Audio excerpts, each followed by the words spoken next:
Right, అందరికీ నమస్తే. నేను మీ Venkatesh. Welcome to our channel.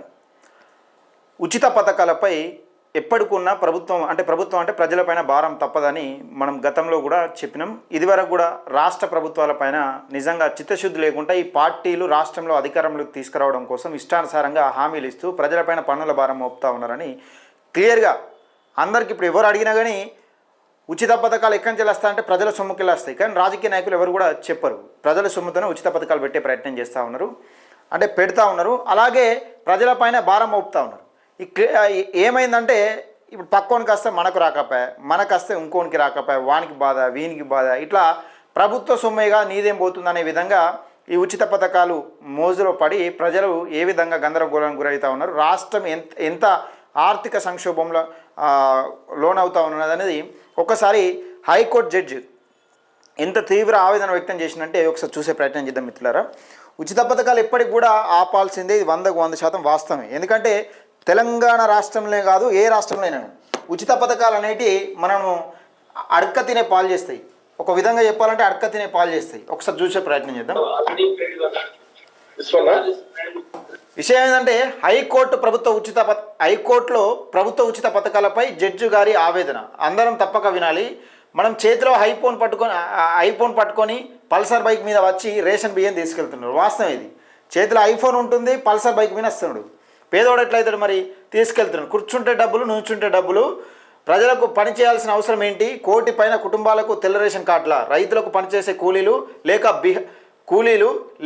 లేక బీహార్, ఛత్తీస్గఢ్, మధ్యప్రదేశ్ వంటి రాష్ట్రాల నుండి కూలీలు తీసుకొచ్చి పని చేయించుకునే దుస్థితి. ప్రభుత్వానికి 89,000 కోట్లు ఉచిత పథకాలకి ఖర్చు పెడుతుంటే ఇక అప్పుల భారం మోసే రాష్ట్రానికి భవిష్యత్ ఏది అని పూర్తిగా వినండి అంటూ ఇది ఒక వాట్సాప్లో వైరల్ అవుతాను నేపథ్యం. వాస్తవానికి ఇది నిజమే. ఎందుకంటే మనం పనిచేయడానికేమో బయట రాష్ట్రాల నుంచి, మధ్యప్రదేశ్ నుండి లేకపోతే బీహార్ నుండి ఒరిస్సా నుంచి కూలీలు తెచ్చుకుంటా ఉన్నాం. కూలీలే నాటేస్తానికి ఇప్పుడు బీహార్ వాళ్ళే వస్తారు కదా, బీహార్ వాళ్ళే నాటేస్తానికి వస్తున్నట్టు చాలామంది వస్తున్నారు. తెలంగాణ రాష్ట్ర వ్యాప్తంగా అదే బీహార్ వాళ్ళు మొత్తం నాటేస్తానికి వస్తున్నారు. మనం మాత్రం ఐఫోన్ చేతిలో పట్టుకొని పల్సర్ బైక్ మీద పోయి రేషన్ బియ్యం తీసుకొచ్చుకుంటాం. ఇది ఎంతవరకు సమంజసం? ఇప్పటిసుందే రాష్ట్రం అప్లపారం మోస్తూ ఉంటే మరి యువత పరిస్థితి ఏంది, రానున్న భవిష్యత్తు పరిస్థితి ఏందని హైకోర్టు జడ్జి ఆవేదన వ్యక్తం చేసినాడు. ఏ విధంగా ఈ ఒకసారి కళ్ళు బయలుగా మేము నిజాలు ఇవి ఒప్పుకోకున్నా కానీ మన ఉచిత పథకాలు వస్తున్నాయి. కానీ మనం ఏంటంటే ఇంట్లో కూర్చుంటే అడగోలు తింటే ఎట్లా అప్లపాలై పని చేయకుండా అప్లపాలవుతామో సేమ్ ఇది కూడా అంతే. ఉచిత పథకాల పరిస్థితి కూడా తెలంగాణ రాష్ట్రంలో కాదు, ఏ రాష్ట్రమైనా అంతే పరిస్థితి. ఒకసారి వినే ప్రయత్నం చేద్దాం. Sandeep Kumar, please come.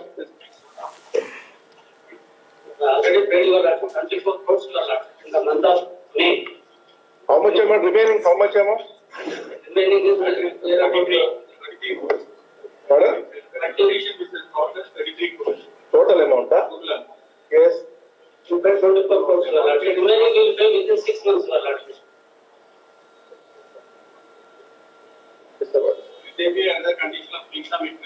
ఏం చేస్తారు? ఎవరు కాదు సమాజంలో బాధ్యత ఎక్కడ ఉందని sir, senior you senior social responsibility ఎక్కడ ఉంది చెప్పండి. మనకు వచ్చే ఆదాయం ఎంత, బయటికి పోతున్నది ఎంత?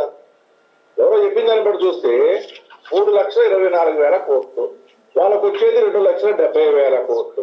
1,50,000 కోట్లు శాలరీ రూపంలో పోతే, లోన్ల పేమెంట్ రూపంలో పోతే, అంతకుముందు చేసిన అప్పుల రూపంలో పోతే వాళ్ళకి మిగిలింది 90,000 కోట్లు. అందులో వెలిఫేర్ కింద ఎంత పోతుంది? 89,000 కోట్లు పోతుంది వెలిఫేర్ పథకాల కింద.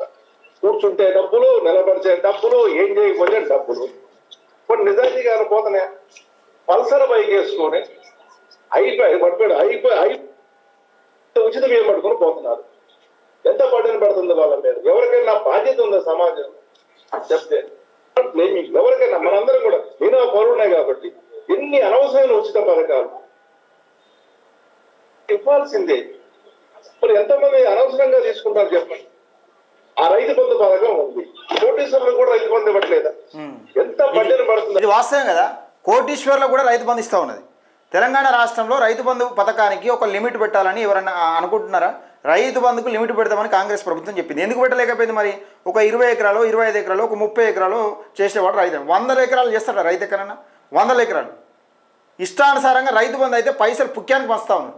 కొందరికి పేదవాళ్ళకు కాకుండా, నిరుపేదలకు కాకుండా ధనవంతులకు పంచుతా ఉన్నారు. కూలి పని చేసుకునేటోళ్లకు కౌలుకి ఇచ్చేసి ఏది ఊళ్ళల్లో ఉండేటోళ్ళకు కౌలు చేసుకునేటోళ్ళకు ఏది వాళ్ళు ఇచ్చేసి దర్జాగా హైదరాబాద్లో వాళ్ళు అక్కడ ఏది హైదరాబాద్లో వాళ్ళకున్న ఫ్లాట్లలో కిరాయితో బతికేస్తున్నారు. ఇక్కడ ఈ డబ్బులు వస్తూ ఉన్నాయి, వాళ్ళు అక్కడ బతికేస్తూ ఉన్నారు. భూములు ఏమన్నా వచ్చిన పైసలతో పెట్టుబడులు పెట్టు మళ్ళీ ఇది ఎక్కడైనా లిమిట్, ఇది ఎక్కడైనా ఉందా? పైసలు ఉట్టిపుణ్యం. రైతు బంధు ఇస్తాడు, దానికి లిమిట్ ఏది అసలు? ఎంత పైసలు వస్తున్నారు? 20 ఎకరాల లోపల ఉన్న రైతులు ఎంతమంది ఉన్నారు? 30 ఎకరాల లోపల రైతు ఎంతమంది ఉన్నారు? ఒక 40 ఎకరాల లోపల రైతు ఎంతమంది ఉన్నారు? 100 ఎకరాల్లో రైతు ఎంతమంది ఉన్నారు? ఒకసారి లెక్క పెట్టుర్రి. ఇంతమందికి ఇంత వస్తున్నామని. 10-20 ఎకరాలు ఉన్న రైతులు చాలా తక్కువ మంది ఉంటారు, చాలా తక్కువ మంది. 100 ఎకరాలకే ఎక్కువ పోతున్నాయి రైతు బంధు. రాష్ట్రం మీద ఈ భవిష్యత్తు పిల్లలకి ఏం ఎదుగుతుంది? ఏం జరుగుతుంది? ఒకప్పుడు ఏది ఈ దేశానికి మనం ఏమి ఇచ్చాం అనుకునే వాళ్ళం, ఇప్పుడు ఈ దేశం మనకేమిచ్చింది. ఒకప్పుడు ఏముంది, మన ఊరికి ఏమి ఇచ్చారు, లేకపోతే మన గ్రామానికి ఏమి ఇచ్చారు, లేకపోతే మన వీధికి ఏమి అడిగారు. ఇప్పుడు ఏంటి, ఇంటికి వచ్చింది, మన ఇంటికి ఏమి ఇచ్చారు, నాకేమి ఇచ్చారు.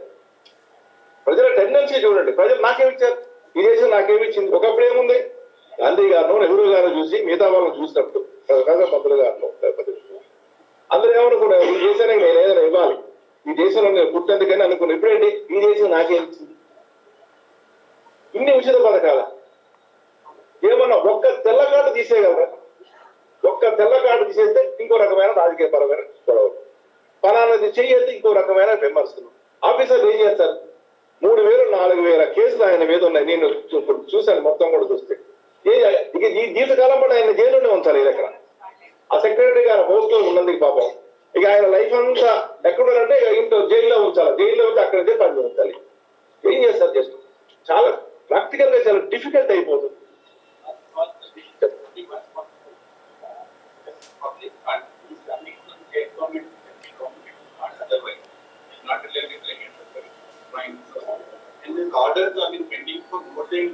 ఫీజు కడతాడు, బడి మానేసుకుంటూ కూడా ఫీజు కడతారు.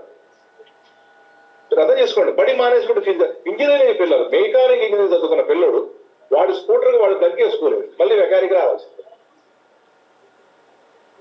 మేధావులు ఉన్నారు, చదువుకునే వాళ్ళు ఉన్నారు, కానీ బాగా చదువుకునే వాళ్ళకి కట్టండి, అరుగునే వాళ్ళకి పథకాలు ఇవ్వండి. ఏంటంటే ఎన్ని ఫ్యామిలీస్, 1,20,00,000 ఫ్యామిలీస్, 1,90,00,000 పీపుల్ కి 1,9 lakhs పీపుల్ కానీ ఉచిత పథకాల బెనిఫిషియర్స్ ఎంతమంది ఉన్నారు ఇప్పుడు? 1 crore ఉన్నారా? ఫ్యామిలీస్ 1,50 lakhs అనుకోండి. పథకాలు ఎంతమందికి పోతున్నాయి?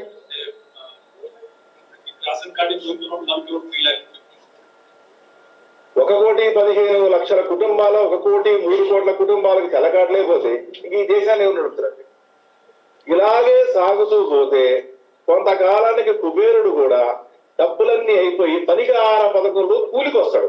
ఎందుకు వచ్చిన కుబేరు అంటే ఏం చేయమంటండి, ఈ డబ్బులు కట్టలేక మొత్తం కూడా అర్థకరప అయిపోయింది అని తట్ట మోస్తుంటాడు మన పక్కనే, కోరికలు తీసుకుంటూ తిరుగుతుంది. పైగా ఈ పథకానికి కుబేరాన్ని పెట్టారు. ఇది విమర్శ కాదు, దయచేసి వినండి. ఎవరన్నా కూడా అపార్థం చేసుకుని ఏమి రాయదు. ఆవేదనతో చెప్తున్నాం, భవిష్యత్తు అవసరాల గురించి చెప్తున్నాం. రేపు పొద్దున ఎవరు వచ్చినా సరే డేంజర్ బెల్స్ మోగుతున్నాయి. ప్రాక్టికల్ గా సాధ్యం కాదు. 3 లక్షల రూపాయలు జీతం ఉంటే 3 లక్షల రూపాయల కుటుంబానికే ఖర్చు అవ్వాలి. ఇలా రకరకాలుగా కానీ పోతే ఇది మొత్తానికి డేంజరస్ బోల్స్ మోగుతున్నాయి. కానీ ఈ పార్టీలు ప్రభుత్వం గద్దెనెక్కడం కోసం మనము ఇష్టానుసారంగా ఉచిత పథకాలు పెట్టి ప్రజలను సోమరిపోతులు చేసే ప్రయత్నం చేస్తూ ఉన్నాయి. అలాగే ఈ ఉచిత పథకాలు ఇట్నే కొనసాగితే రాష్ట్రం అప్పులకుపోయే ప్రమాదం ఉంది. ఇప్పటికే అప్పులకుప్పు అయిపోయింది. ఈ దాదాపుగా మనకు వచ్చే తక్కువ ఉంటే కట్టేది ఎక్కువ ఉన్నది. తెలంగాణ రాష్ట్ర పరిస్థితి కాదు, ఉచిత పథకాలకు అలవాటు పడ్డ ప్రతి రాష్ట్రం కూడా ఇదే పరిస్థితి అవుతుంది. హైకోర్టు జడ్జి ఆవేదన వ్యక్తం చేస్తున్నాడు. మరి ఎట్లా సాధ్యమవుతుంది? ఏ రకంగా సాధ్యమవుతుంది? ఐఫోన్ చేతిలో పట్టుకొని పల్సర్ బైక్ వేసుకొని ఏది రేషన్ కార్డు బియ్యానికి మనం పోతూ ఉంటాం. పెన్షన్లు ఉచిత పథకాలు, రేషన్ కార్డులు. సరే, రేషన్ కార్డులు ఇవ్వాలి, కానీ పేదోనికి ఇవ్వాలి. మనం గవర్నమెంట్ తెలంగాణ ప్రభుత్వం సరే ఒక నిబంధన తీసుకొచ్చింది, చాలా చక్కటి మంచిదే. వాస్తవానికి ఈ రోజులలో డబ్బు విపరీతంగా వస్తుంది, కానీ ఎట్లా ఖర్చు అవుతుందో అర్థం కాని పరిస్థితి. అదే డబ్బు విపరీతంగా వస్తుంది, కానీ డబ్బులు ఖర్చు అవుతూ ఉంటాయి. ఇప్పుడు మనం వెనకటి కాలంలో ఇంత డబ్బు ఎక్కడైనా చూడలే, కానీ ఎట్లా పోతా ఉన్నాయి డబ్బులు? ఎంత డబ్బు వస్తుందో అంత విచ్చలవిడిగా ఖర్చు అయిపోతుంది. గది ఉచిత పథకాలకు అలవాటు పడితే ప్రమాదకరమైన పరిస్థితిలో ఉన్నాం. వాస్తవం ఇది, ప్రమాదకరమైన పరిస్థితిలో ఉన్నాం. వీళ్ళకి అర్థమవుతలేదు విషయం ఏంటంటే ప్రమాదకరమైన పరిస్థితిలో మనం ఇప్పటికి ఉన్నాం, ప్రమాదకర పరిస్థితిలో ఉన్నాము. ఇప్పటికి కూడా మనం కళ్ళు తెరవకపోతే ఈ ఉచిత పథకాలు, ఈ రాష్ట్ర ప్రభుత్వాలు, ఈ పార్టీలు అధికారంలో రావడం కోసం ఉచిత పథకాలు పెట్టిన హామీలను ఏవైతుంటాయో నెరవేర్చడం కోసం అప్పులు చేసి మన నెత్తి మీద దొబ్బుతూ ఉన్నారు, మన నెత్తి మీద వేస్తున్నారు, మన నెత్తి మీద వేసి మనలతోనే కట్టిస్తున్నారు. కట్టకపోతే అప్పులకు పొగ చూపెడుతున్నారు అంతే. ఇప్పుడు బీఆర్ఎస్ వెనక కాంగ్రెస్ వచ్చింది, కాంగ్రెస్ వెనక ఇంకోటి. ఉచిత పథకాలకు అలవాటు పడకుండా దయచేసి మన ఉచిత పథకాలనే బ్యాన్ చేసే కార్యక్రమం చేయాలి. ఇంకా వీలైనంత వరకు ఉచితాలు ఎవరికి ఉచితం మన డబ్బులే, అవన్నీ మనకి కట్టాల్సినవన్నీ మన డబ్బులే, మనమే కట్టాలి. ఇప్పుడు ప్రభుత్వానికి ఎంత లోటు వచ్చినా కానీ మనమే కట్టాల్సిన పరిస్థితికి ఉంటుంది.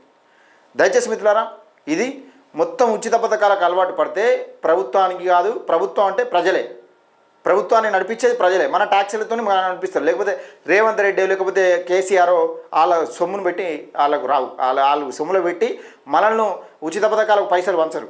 మన పైసలు, మనం ట్యాక్స్ రూపంలో కొడుతున్న పైసలు, ప్రభుత్వ ఉద్యోగులకు జీతాలు, మనం పెన్షన్లకు పైసలు, మన అధికారులకు ఎవరైతే ఉంటారో మన పరిపాలించే అధికారులు, నాయకులు, మనమే ఇవ్వాలి జీతాలు. అది మిత్రులారా, దయచేసి ఈ వీడియోని ఎక్కువ మంది షేర్ చేసే ప్రయత్నం చేయండి, లైక్ చేయండి, మన ఛానల్ని సబ్స్క్రైబ్ చేసుకోండి.